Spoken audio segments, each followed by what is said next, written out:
जय सिया राम मित्रों, आज मैं आपको एक हिंदू संगठन के बारे में बताना चाह रहा हूँ, जिसे सभी लोग राष्ट्रीय स्वयंसेवक संघ आरएसएस के नाम से जानते हैं, जिसकी स्थापना 1925 में डॉक्टर केशव बलीराम हेडगेवार जी द्वारा की गई थी।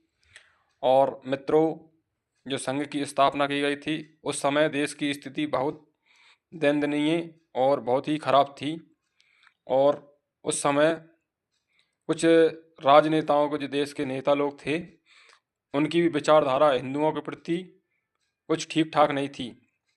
उस समय डॉक्टर बलीराम हेडगेवार जी ने विचार किया, क्या जो देश इस समय आज़ादी की लड़ाई लड़ रहा है, क्या ये एक दिन आज़ाद तो हो जाएगा, किंतु ये आज़ादी क्या देश में हमेशा रहने वाली है?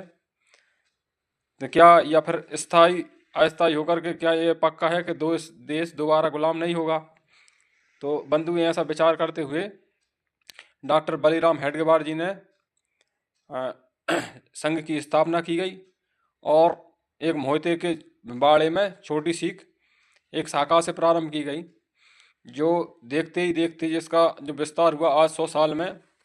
हम देख रहे थे कि पहले कुछ समय पूर्व जो संघ था, जिसे कोई जानता नहीं था, और जिसने सदा हिंदुओं के हित के लिए ही कार्य किया है, समस्त देश के हित के लिए कार्य किया है, वो सिर्फ एक ही संगठन है, मात्र आरएसएस। मित्रों, मैं आपको आरएसएस के बारे में बताना चाह रहा हूँ। आरएसएस ने 100 वर्ष तक जब कोई भी नया कार्य प्रारंभ होता है तो उसमें बहुत सी अड़चनें आती हैं और बहुत सी मुसीबतों का सामना भी करना पड़ता है बंधु। इसी प्रकार से हमारे राष्ट्रीय स्वयंसेवक संघ आरएसएस पर भी कई मुसीबतें आईं और कई परेशानियां झेलीं। इसके बाद में मुसीबत झेलने के उपरांत बंधुओं, मैं बताना चाह रहा हूँ कि आज कई बार तो ऐसी परिस्थिति आई कि सरकार ने, जो साले देश के गद्दारों की सरकार थी, उन्होंने कई बार संघ को प्रतिबंधित कर दिया।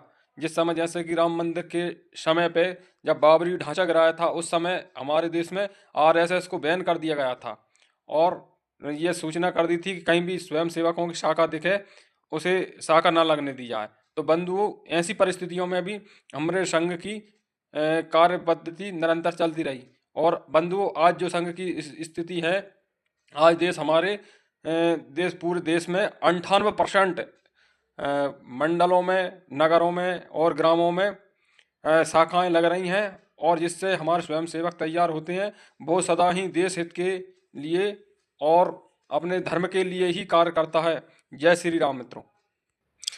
इस प्रकार से बंधुओं, हमारे संघ ने 100 वर्ष की यात्रा पूर्ण की है। और बंधु, जैसे कि देखा जा रहा है कि हमारे संघ ने कई बार जो कार्य किए हैं सेवा कार्य के लिए, वो आप भली भांति जानते हैं, जो किसी भी देश ने, किसी भी संघ ने नहीं किए आज तक।